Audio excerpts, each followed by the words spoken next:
Hello and welcome back. So before we get into anything, I have to do a quick shout out to Kira. So Kira's just messaged and I feel very validated right now, Kira. So thank you very much. And she said, I do what Vicky does. Actually, I'll read you the exact message.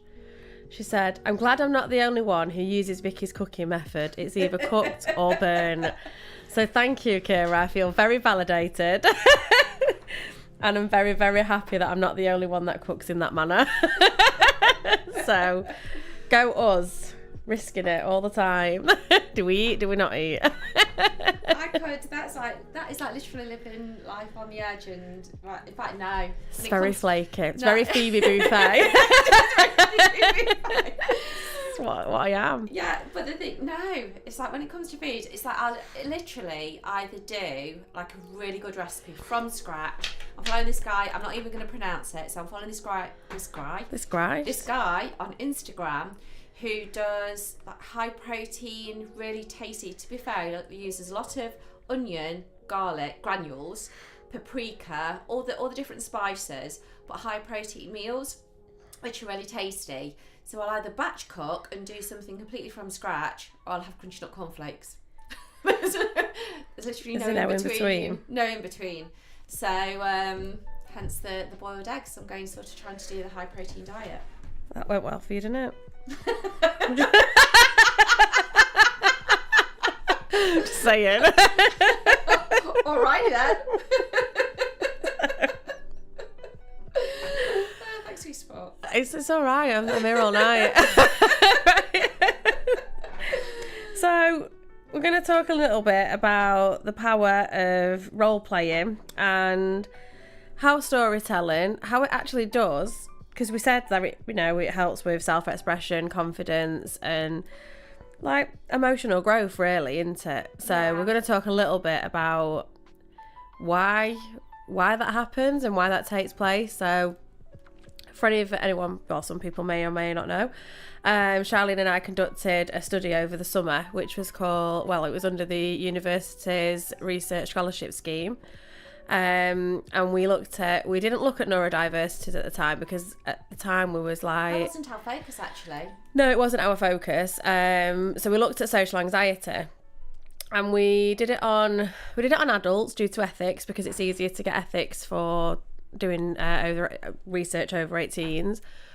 And the things that we recognised within the game was like how well people, when they recognised that somebody else was struggling, it just was like someone would throw someone like a virtual hand, weren't it? And like a virtual hug of some form, and really like support them with what was going on. And to see that around the table was really, really powerful.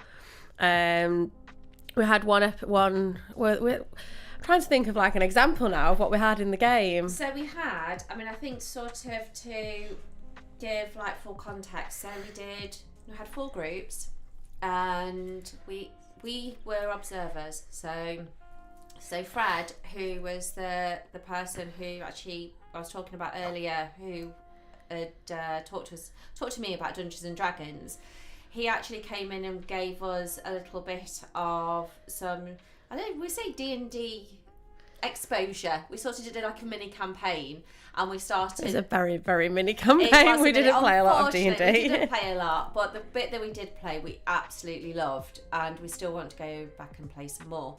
But then he started giving us a little bit of tutoring on actually being a dungeon master, because to start with, this is like talking about our journey, right? I will get there because I know I'm going around the houses about this, but to start with, we were going to go very much from a D&D perspective, and we were going to use that as a therapeutic and therapy tool.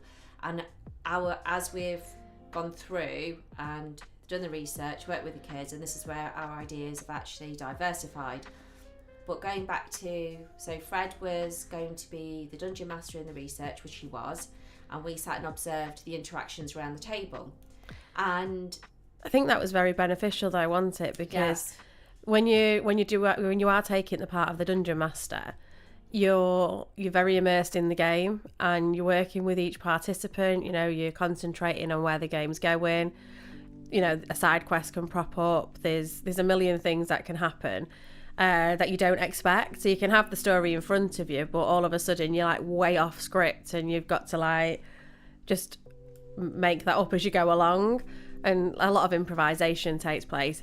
So for us, taking the observational role, it allowed us to watch what was going on. It allowed us to see body language. It allowed us to see all the things that you would actually recognise in counselling. And it gave us that sort of perception of like, actually, this could really work. And to see how people benefited, people who had never even met before coming in and participating. And we only did one shot, so it wasn't a campaign. They came in for like, I think, was it like 2 hours we was there, if that? Yeah, it was. So we had 4 groups. The first group were 4 guys that Fred knew. 3 of them played together. In fact, the 3 had known each other from school. And then they had a guy who played with another group that had played a lot of D&D, but had never played with these particular guys before, so they were strangers. And it was really interesting. So this was our first exposure to actually watching a tabletop roleplay game. And it was really, really interesting, because we expected all of them to sort of really embrace the characters. Like, there was one guy, the guy who was like the newbie to all the other 3, he completely embraced his character. He put on a different voice. He was totally different in his character to how he was out of character. And it was really, really funny. It was the best thing to watch. So at the end of each game, we had one of our supervisors, because we had 2 supervisors on it. Shout out to Ian Turner and Alex Barker. And they ran focus group questions, so they were as sort of impartial, because obviously we were very much involved with writing the story and were very immersed in the whole process. And they came in from an objective standpoint to ask questions on how the participants within the game, different things about sort of the how they thought that playing the game impacted building friendships, empathy. I can't even remember all the questions now. About that sort of social interaction, sort of overcoming obstacles. It was more of a projection as well, that was in it, wasn't it? So like one of the sessions, we only had 2 participants who had never met before, completely different backgrounds. And if you imagine you were starting a new job, I don't particularly think they would have been friends. Maybe they would have been like, you know, they'd have been pleasant to each other because they're very nice people. But after playing the game, they were kind of like, they had such a good time, and they were like, it's so weird, because like coming in, they wouldn't have been the typical people who would hang out together and go for that coffee on the dinner break. But by the time they'd finished the game, they were actually like, well, actually I would. Like, we would actually go for dinner now. It's seeing how, if you was to run that in different places, how that can benefit people building like social connections. So for us, primarily the research was bridging the gap between therapy and therapeutic when it comes to using tabletop roleplay. But then on the back of that, we took it out into schools and found that actually what we're doing, it really, really works with neurodiversities, and seeing the benefit that has on young people has been really motivating. That we've crafted our own stories, we're building a board game, and what else are we doing? We're writing stories, we're pitching in competitions. We're doing all the things. As a result of doing the research, I was chatting to a parent who suggested that we talk to one of her friends who was very much into Warhammer, which is another tabletop roleplay game, and he'd had a lot of success. So he was the one who introduced us to the SEND school. So we went and actually, how it all started is we went and had a chat with him, met in a pub, was there for 4 hours talking about everything to do with a long time, all the things about mental health, kids, the system. And as a result of that, he introduced us to the wellbeing, the leadership team, and they embraced the idea of us going in and delivering therapeutic tabletop roleplay games to young people. So it is through we've been there now quite a while, haven't we? So we've run We've run 2 September. campaigns now, Yeah. which has been, it's been so good. It really has. Like, so grateful for like being able to do that. And we're starting at another school in the next week or 2. So yeah, that's pretty much where we're at, isn't it, right now? When I just got to build a board game, like that's next on the list, isn't it? To make the board game adaptable. And we've actually made some new players. So with the stories that we've got, we're making more players. So one of them was a paranormal investigator.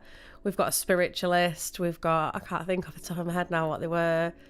Is it a fire something or other person? Fire person? I want to say fire starter. A fire bearer it was. Yeah. I just think of Prodigy and like, I'm a fire starter. Yeah, it's not one of them. It's a fire bearer. So all these are like going to go into our genres really is like folklore, which is like your mythical, find the Sunstone Valley. I'd say is a bit folklore in it really. Yeah, maybe. And then it's like going back into history and the medieval times. So what's the difference between folklore and mythical then? Isn't it the same thing? It's probably pretty much the same thing. So yeah, but that's what the genre would be, isn't it? But then we'd have to. Then we've also got like another section of it, which is more of the. I don't know, what would you call that? That's not quite folklore. It's Which genre? Vampires. Is that supernatural? It is a supernatural one, yeah. But then it's. See, I think of folklore as like bards and fairies and elves and that sort of woodland type thing. Yeah, and Sunstone Valley is based in the woods. Right, this is a whole debate. Not that we're not going to have now. Talking about debates, I think we've ruptured an argument between. So I'm going to assume that I'm going to give a shout out to Bettina now, who I'm assuming is on the University of Derby's Business Society Instagram. And she has just sent a message and said, can we ask Kira a question? So it is, ask Kira if she washes the dishes after she burns them pans. I'm just curious. Kira, we're curious too. Like, we want to know if you burn the pans and if you clean them. Or are they on the sofa with the clothes that you... Oh, yeah, Kira, we want to know. We want to know, Kira. And I'm assuming Bettina's in the house with you. I mean, she might not be. That's an assumption. But we want to know. Kira, what do you do with the pans? So, on that note, we're going to go to a break. We'll be back in a minute and we're going to get our dice out and we'll see you shortly.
Hello and welcome back.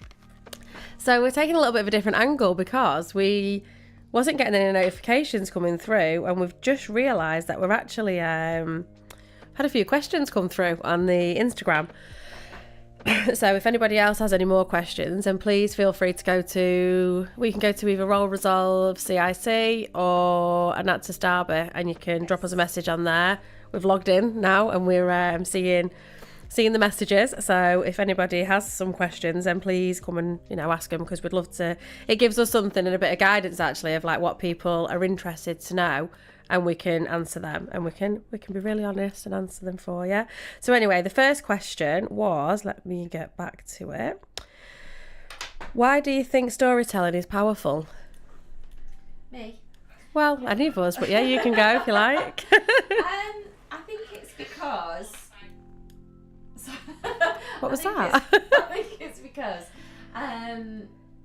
people can basically be somebody if they want to. They can be somebody they're not, and I don't mean that in a negative way. It's a way of exploring themselves and exploring how they could act or navigate a situation that in real life they're struggling with.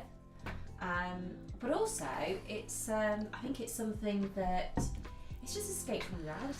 Can't even say it. Escape from reality. So I've just had something come to my mind, right? And it's not quite the same as role playing, but it kind of is. So it's different. I want to just tell you anyway. So my little boy plays football. I say little, it's not quite little anymore. Why is that doing that? But anyway, when he was little, he used to have a particular kind of football boots, and he always used to say the power was in the boots. So when he put the boots on, apparently they made him play better. And then he would say if his t-shirt was tucked in, he'd play better. And it was like, he played the same regardless, like whatever. But to him, he took on that footballer role because his shoes were a certain way, or he had that. It's like you dress for the moment, don't you? He's dressing for the football moment. So if you take that away from like football and bring it into the game, and it's like you've got someone who may be a little bit timid, but they're playing a dragonborn sorcerer, all of a sudden they're this big warrior and they're embodying that. So I think if you imagine that and what they can do as a dragonborn sorcerer to what that little person who may struggle with like confidence, they actually bring them skills, so that it shows that they have actually got the skills within them, but it gives them that space to practice using them. And it's that confidence, isn't it? It's like they say about, well, you see it all the time, sort of, dress for the role or for the life that you want, or act it. It's like, before we were talking about manifesting, it's like fake it till you make it. It is literally play that role until you become that role. And it's a very similar concept. It's using. Are you okay?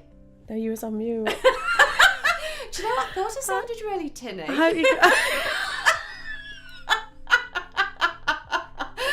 So, honestly, last week Vicky absolutely roasted me. I thought it was, she started to take a great delight in roasting me as well, because I left her on mute. So literally she's done the same thing. So I think you may have got some of that, what I was talking about. Some really serious stuff about the, the power of storytelling. So luckily I took over there and talked about like football and gave you a bit of a metaphor. Yeah. So I hope you didn't miss much of what Charlene said. And maybe my microphone picked it up, which yours did for me last week. Yeah. So we do apologise about that, guys. But with that, we'll shoot into another question. So one of them is, so we have said it, me and Charlene are both counselling and psychotherapy students. We're graduating this year, so woohoo, go us. Yeah. And we're going to be using this as an alternative therapy, which is something that we've said and people listening will know that. But one of the questions is, why do we think that alternative therapy approaches work better for people who may struggle with traditional methods? So, throwing it out there for us, yeah. I think because there's a stigma and a perception of therapy, where you're sat in a room and it's 2 chairs and you've got to come along and spill everything that you're feeling about, all your emotions, dredge up the past and talk about all the things that you know that will benefit you if you do talk about them, but also you really don't want to. And sometimes it's like, as we know with working with neurodiverse people, that sometimes it's really hard to actually, and this is sort of my experience working with autistic young people, they struggle to actually identify what emotions they're feeling. And they struggle with knowing the difference between anxiety and excitement, and anger, frustration, why they're feeling angry, if it is anger, and all the things that I guess trigger our emotions, I suppose. And if you struggle to understand what you're feeling, why you're feeling it, how can you talk about it?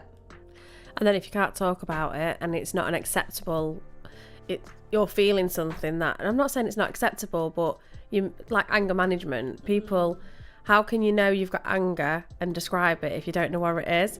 How can you control it if you don't know what it is? So then to be able to have them conversations, you know, like someone could say, they're not going to say out loud, I feel angry, because they may not know what angry is, but they could say, I feel like I'm really mad, or I feel a certain, you know, like a certain way, I feel a bit, and like the colour emotions, it would be like, because we work off the wheel, which is like, they would understand that that's like kind of a red emotion, and so they could articulate it to us, and we would be like, oh, so you're feeling angry, we can put like a little bit of context to how they're feeling and have them conversations. And so like I said before, we hadn't had the whole consent conversation with anybody, but we have worked with somebody who has actually had that take place. And I think the character kept doing something to the other one's character. I think there was a male character in the game kept kissing or trying to kiss a female character in the game, and she was like, no, I don't want you to do that. And he did it twice, so they put him in virtual prison, weren't it, or something like that. And he was like, well, this isn't fair. And they were like, well, you didn't ask. And then they had a whole conversation about consent, and then they let him out of prison. But it's not a real world consequence, but it was a definitely real world situation that needs to be addressed. And I don't think kids get taught a lot about that. And well, they do in school, but I think they don't get to play it out, obviously, for all reasons. However, to be able to have them conversations quite openly, and it's a safe place for them to say, my character's feeling this way, rather than I'm feeling this way. And like one of the examples is, so you've got, do you do it in an argument? You know, like if you're going to go and, not like I'm going for an argument right now, but say you're going for a debate or a conversation with someone, and like I've seen it and people like share it and they have a laugh and they're like, I hate it when I'm having a conversation with someone and they don't stick to the script. And it's like, 100%. Because you've scripted it in your head. And technically that is role playing, because you're playing out that situation before it's taken place. So you kind of like... I do that all the time with so many, and not just like, so because I hate confrontation. Honestly, I can't. Confrontation gives me so much anxiety. And so if I think that even for a second there's going to be any confrontation, I do exactly that. I play out all the scenarios because I'm not very quick with a comeback. And I go quiet. So if somebody is confrontational with me and starts having a go, I'll just go really, really quiet. And then afterwards I'll think about all the things I could have said. But in the moment, I think I'm going like sort of fight or flight. No, freeze. Not fight or flight, I freeze. And she goes on side quests. As you've discovered a few times tonight. Anyway, circling back. I do it with, so if I'm going to, I used to do it with interviews. Getting into interview, I do the whole script. I've done it in romantic situations. And yeah, I do it all the time actually. And does that make me sound like I'm a bit of a psycho? A little bit, but moving swiftly on. So I've got two questions that we could probably answer together, really. So one of them was, how is this different from regular like Dungeons and Dragons? And then the other one was, is this actually therapy? And Hell yeah. it's kind of like they haven't asked. I've condensed that question. Actually, Okay. It was, is this a therapy? So Well, it's going to be. yeah. So at the minute, because we don't graduate till July, it's therapeutic. But absolutely, when we've graduated and we are registered therapists, this will be a therapy, and this is what we will be using it as. And we are going to be applied game masters rather than just a game master. And I don't want to say just, so if anyone's listening that hates that word, coffee ones do. Just is a very powerful word, apparently. Yes, we will be. But it's kind of like, as a therapist, we're trained to notice different things. We're trained to recognise if someone's being congruent with us. We're trained to recognise how people's... Which means genuine. Yeah. So to being I completely, apologise. completely embodying their genuine expression at that moment in time. Yeah, but we learn those skills, and that's a different skill set that we can bring to the table. And it's not saying that somebody who isn't a therapist may or may not recognise those things. However, that is what we are trained to do, and that is our job. So for us to focus on the narrative rather than the rules, which is going back to someone said, how is it different to Dungeons and Dragons? So there's a lot of rules. It's very complex. It's like, oh, you can't do this, you can't do that. And I mean, and that's not saying it's not great, because it is, and I love it. We've played it, and it's absolutely an amazing game. But so I've got one example. We was working with one child who wanted to do, I can't even remember where it fully was, but basically the book told it. And I think this is the point where we decided that we needed to change it. And one kid was like, I need to do this, I want to do this, I want to do this, blah, blah, blah. The book basically would have said, you can't do that because you don't have the abilities. But I thought it was great. And I was DMing at the time, and I was like, you can absolutely do that. And he was like, that's great. Do I get to add anything to my dice? And I was like, yeah, roll it again for creativity or intelligence, I said, didn't I? And I was like, because I think the passion and the everything that came with that part of the story that he was sharing, he deserved that point. And then it was like, actually, we need to give them that autonomy to be creative. So that's how it differentiates, is because we don't stop that. We don't say, no, the rules tell you that you can't do that. We want them to do that. We want them to work together. We want them to do all them things, which again does happen in D&D, and it happens in the other games.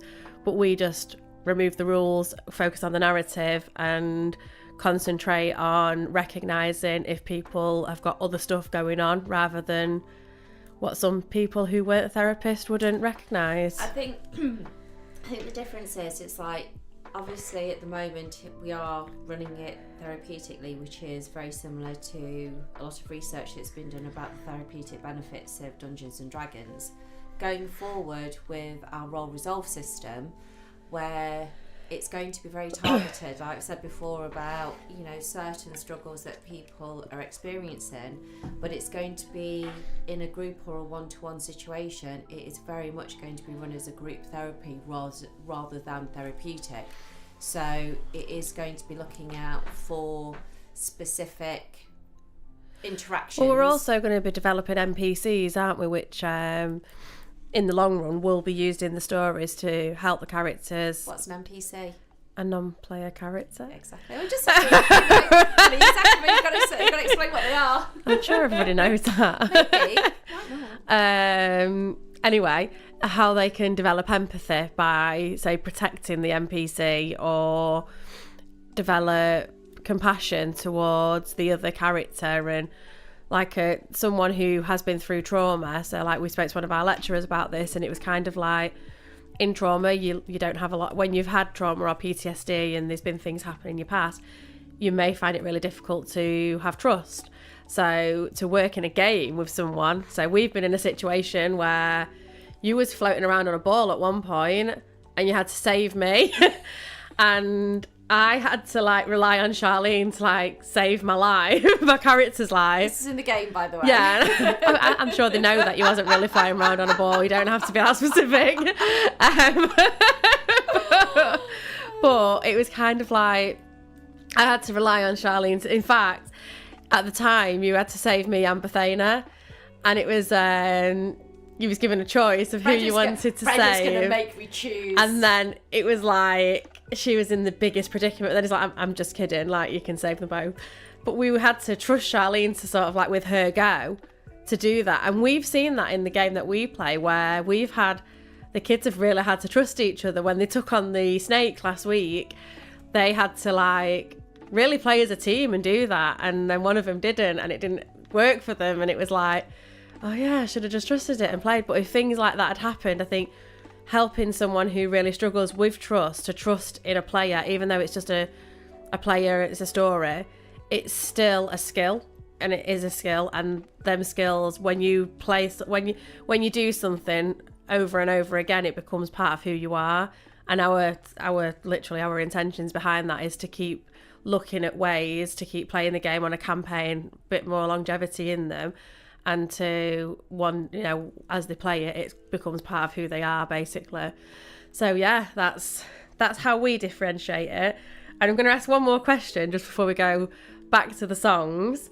So it is, and you're going to love this one because this is one thing that you struggled with at the beginning, and it is, do I have to be good at acting and storytelling and accents to play? So someone's obviously been doing the homework on D&D or tabletop roleplay and seeing that some characters do embody an accent, which is sometimes really funny. No, you don't. No, you don't. Big fat no. And I had all the imposter syndrome, the anxiety. God, I sound like anxiety ridden. I know. I do, don't I? It's like, it's like smoke and mirrors where I'm concerned. Yeah, there's honestly, I don't mind acting a bit of a fool. That is absolutely fine. What I struggled with is I can't do an accent to save my life. All my accents sound the same, and I thought you had to literally become a different character. So with the accent, with the actual role playing of being them, but you actually can do it with like different the volumes, in terms of like the depth of your voice, just change your voice. You don't have to necessarily do an accent. I just remember that night when we was in the car and I was practicing accents on the phone to you, and you was just absolutely howling. Yeah. And I was like, I think I did Liverpudlian, I did Welsh, and I was like, I says Charlene, what did I say that I was? I was like, I said I was a leprechaun, and she was like, leprechauns are Irish, and I was like, I'm not very good at the Irish accent, so I was like, I'm just a Welsh leprechaun, I swear to slush out here it is. And she was like, and I talked for ages like that on the phone. I was like, I really want to be a Welsh leprechaun at this point. Like, what even is one of those? But you could be one. Yeah, I might be in the next game. Integrate it. Yeah. So I'll be here, Vicky the Welsh leprechaun. I'll be here next week. I will. I hope you all come back and join me. I say I do. On that note. And on that note, we're going to go to a song. We'll see you shortly.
Hello and welcome back.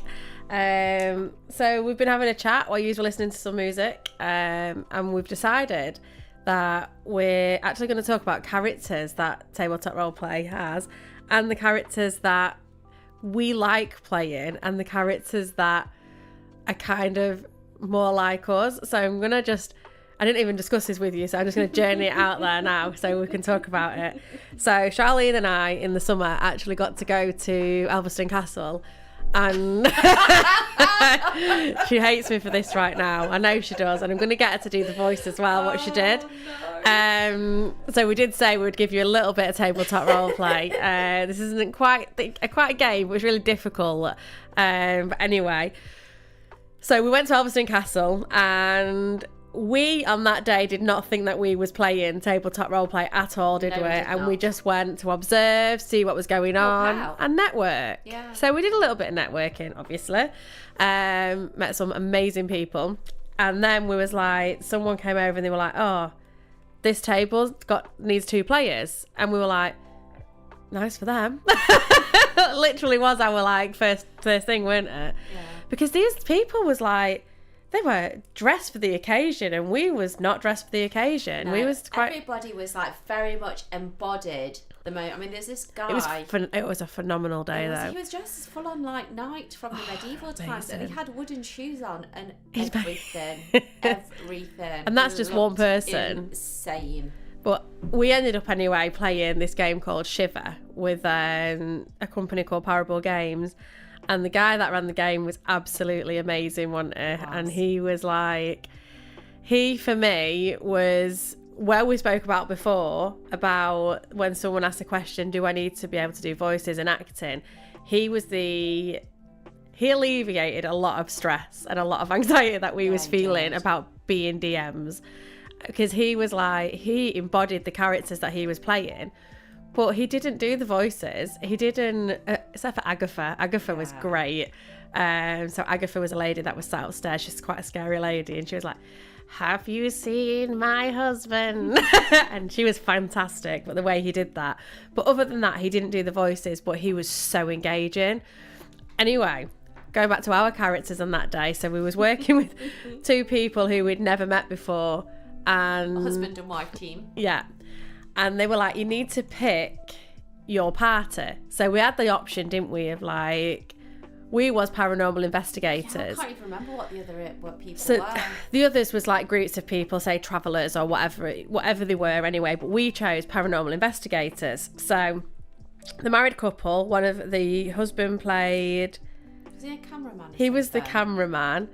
She was the sound check person. Charlene was the news reporter, and I was the spiritualist, who was kind of like, had all these, I've got a feeling moments, but sometimes there was a feeling and sometimes it was just me talking absolute rubbish. And that was my personality, so that was a background that I chose. And Charlene played a monotonal news reporter. Absolutely zero charisma.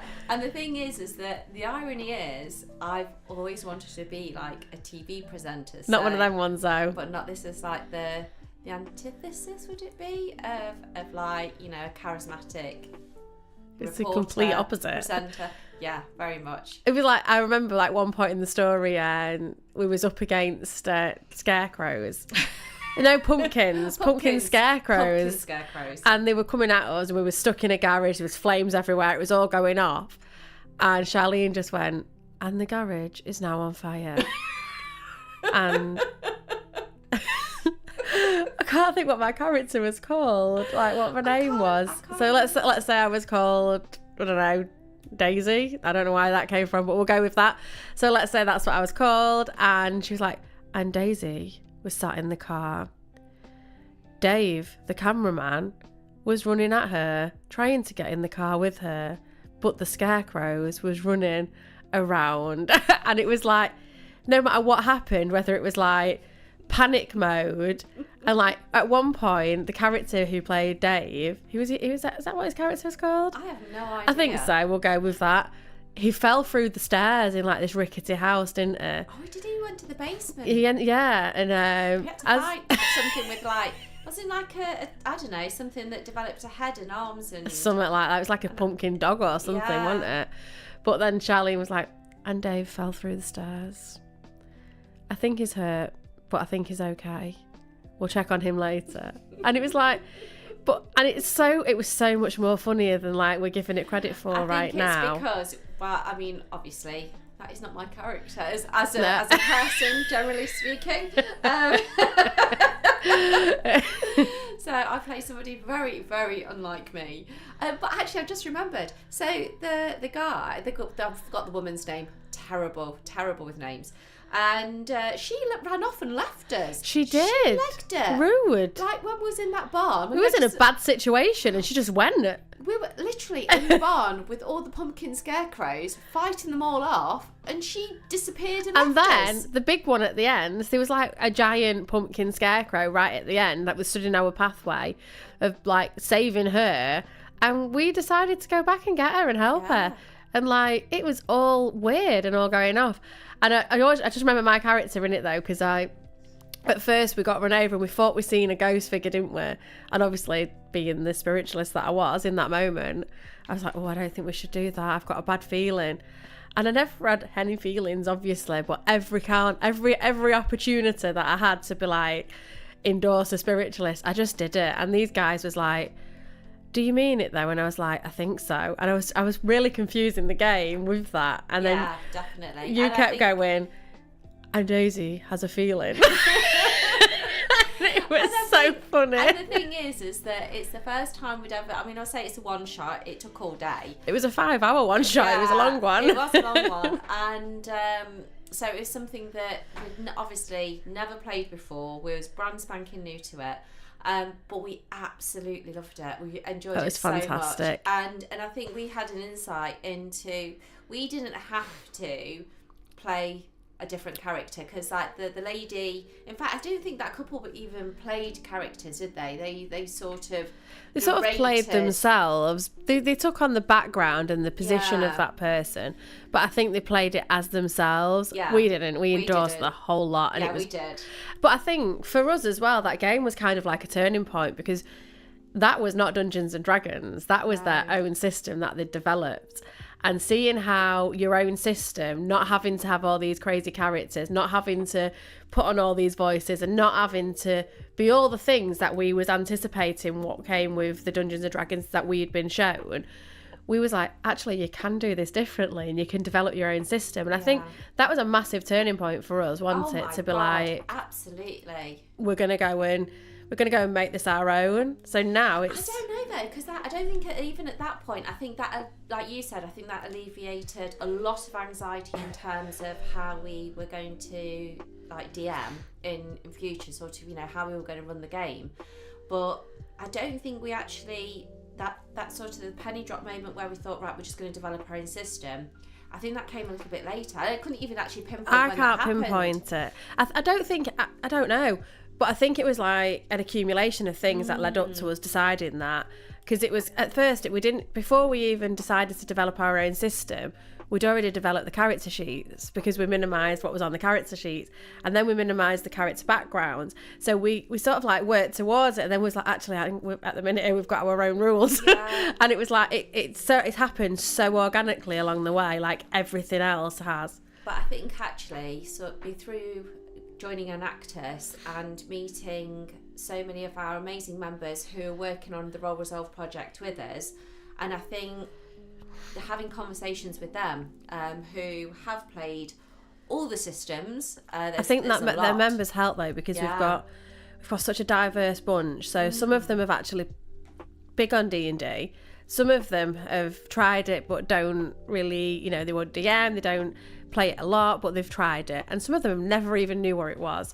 But they've joined us because they like the aspects of the healthcare and the mental health and how they could adapt it into their own professions, whether that be teachers, occupational therapists or whatever. I think they've seen the potential from what we're seeing it from. Yeah, absolutely. So coming together with all them different mindsets that's been amazing for us, because we've got so many different inputs. It's allowed us to like work with it, and we had one member who literally written a full system which was absolutely great. And we've used elements of that, and we're starting from the basics, then we're going to build. So right now we've got Role Resolve System 1, which we are about to finalise, and that is the system that we use in the schools. And then obviously after we've done that, we've developed on our third story at the minute, aren't we? Yeah. We've nearly finalised them, and then the board game, and then we'll look at doing Role Resolve System 2, but which is something that we're going to keep in Enactus and keep building on over the coming years, and then doing some more research next year as well in postgrad. But there's one question that I had for Charlene that I really want to ask her, and I know she's going to ask it me back. She's going to veto it right back at me. Which D&D character, so we'll go with D&D because everybody knows it, do you think is more like you?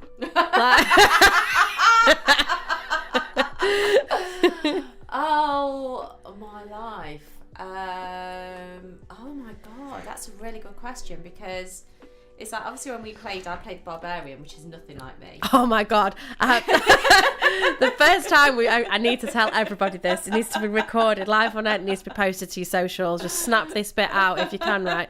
But the first ever game that we played of tabletop roleplay, Charlene was a barbarian, and she came up against some werewolves that was actually going to kill her character. But she wanted to, like, I don't know whether she wanted to put a lead on them and let them be a dogs or something that she was going to like take home and give them the dinner. I don't know. But she turned into a vegan barbarian. I didn't turn into one. I was one. I don't kill things. And for like 5 seconds, and then it all went different from there. I know I had to. I was forced into it. Actually, I don't know, because I would probably say a fighter. Actually, sort of that there is actually a fighter. Because when we're looking at what characters, you're not a fighter though. No, but I've got a fighting spirit. Oh yeah, like, you just don't go around like fighting people. That's what I meant. I would hope not, anyway. No, I don't. Because, as you know, I don't like confrontation. So that's a real good fighter. Yeah, but I think, because I would go for fighting spirit, but all the others are very... I'd say we're both definitely a bit of a bard. Well, I wanted to say bard, but... We are definitely a bard. We'd be lying if we sat here and said we wasn't. Yeah, that is true too. Yeah. So if anyone knows about a bard, a bard is a little bit, I'd say it's a little bit eccentric. Like, oh my God, they have a guitar, they play the music, they win the audience over it, they're trying to, and they're a bit like... charismatic. Yeah. Watch the Dungeons and Dragons film with Chris Pine, because Chris Pine is the bard. Yeah, he is, and he does it amazingly as well, so that's cool to watch. And I've played a bard. My first character was a bard, and I am still actually in the middle of building another character, which I started. And it was one when Fred said to us, pick a character in a programme that you like. So I was like, I should go with Vampire Diaries because, well, why not?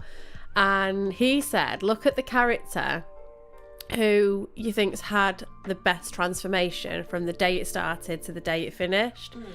And for me, and anybody else who's ever watched the Vampire Diaries has to agree with me when I say it's Caroline.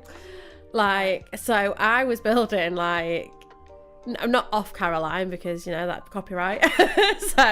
But kind of like that growth that she had was phenomenal. Like, she started out as a high school, little bit of a nice but mean girl type character, and a bit like... You're looking at me like I know what you're talking no, about. I know you don't. I've got no idea. But then she basically, she turned into a vampire. They thought she was going to epically fail, and she turned out to be the strongest character on the whole programme for me. And I think to see her growth was amazing, and I think that is that type of growth in a story, obviously we haven't got 8 years to play it with people, however, that sort of growth in a character is something that we need to develop with our participants and future clients.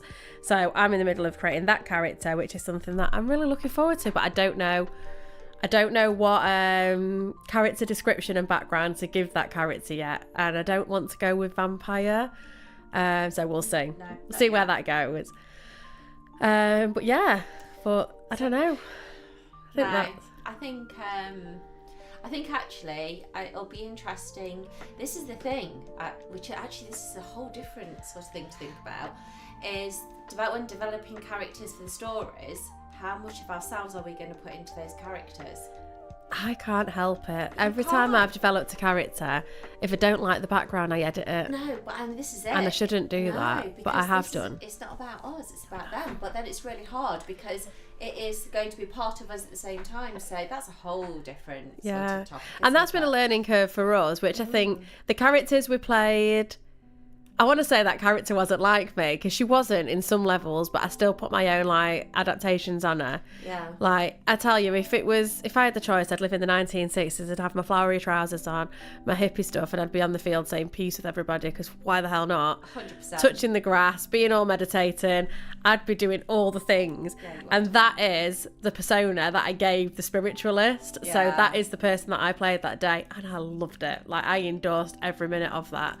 And then, so I think that character was kind of like me, but because I'm definitely not a spiritualist, but I definitely I definitely put my stamp on that. So I think if I'd have played a character like a barbarian, for example, that would be nothing like my actual character, who I am.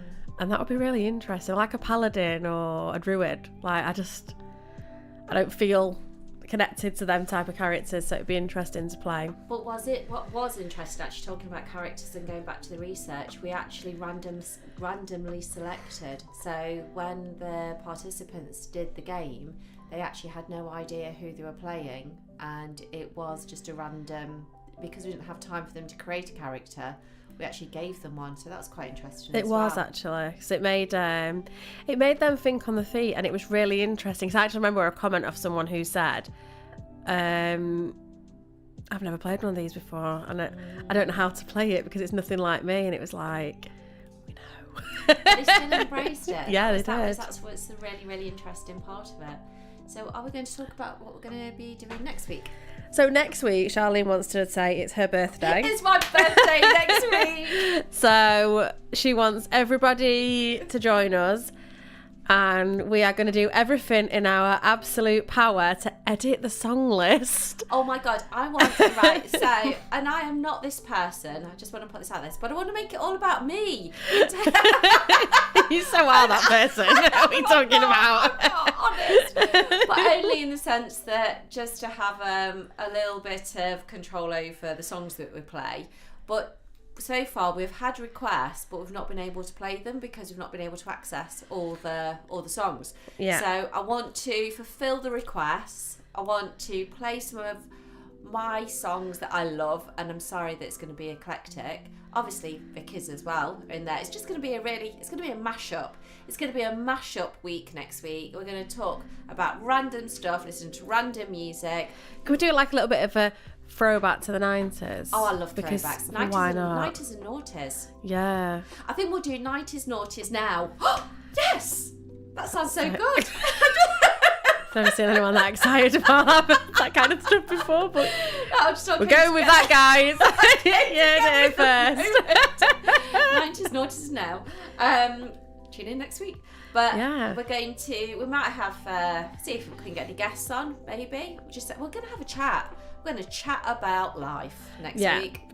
And we're going to finish off shortly. So I'm just going to say, if anyone is listening, or if you're not listening live and you listen on Spotify or on YouTube, and you do want to get involved with what we're doing, then we want you. We want people to get involved. We do want you. We want you involved as much as you want to be involved. Whatever profession you're coming from, whether that be a health profession, teaching, or cause something completely different, we would love to have you. Yeah, we would. And also, if it's something that you wanted to invest in, because an Actis is part of getting outside investments, And if what we're doing and, you know, you just support mental health or people with neurodiversities or in low income areas, and that is something that you wanted to be a part of, then we would love to have a conversation with you too. So there's so many ways that you can get involved with Role Resolve. And whatever that is, please get in touch, because we want to help as many people as possible. We want to get this intervention to as many people as possible, and we want to continue to grow this network. So messages at either Enactus Derby, at Role Resolve CIC. These are all on Instagram. At Role Resolve LTD. Yeah. Yeah. Old Compass Academy. Yeah, oh, no, we're not going to complicate things yet. Yeah. Yeah, so please, like Vicky said, please get in touch, because even if you want to know more information at this point, and it's something you may look to do in the future, we would love to well, as you know, we like to sit and talk anyway. So. And in regards to us saying in the show that we was going to sit and was going to do a bit of a role play, we feel it would be better if we have some guests on. So on the next Role Resolve show, which will be the last Friday of next month, we are going to invite some guests along, and we are going to do a 2-hour one-shot live on air. We will have some songs still, some intervals in between for us to have a break and a drink. But Charlene or myself on that night will play the DM, and we will play the story, and we will share some more details about that in the coming shows. And we will decide which story we're going to use. So yeah, please do join us for that. And if you're listening and you're an Enactus member, or you're an Enactus Role Resolve member, or just a student who wants to get involved and come and be a participant in a live tabletop role play using the Role Resolve therapy system, then get in touch and let us know, because you never know, it could be you sat here with us and rolling some dice. So with that, I'm going to put some more songs on, and we will see you next week. See you next week. Bye.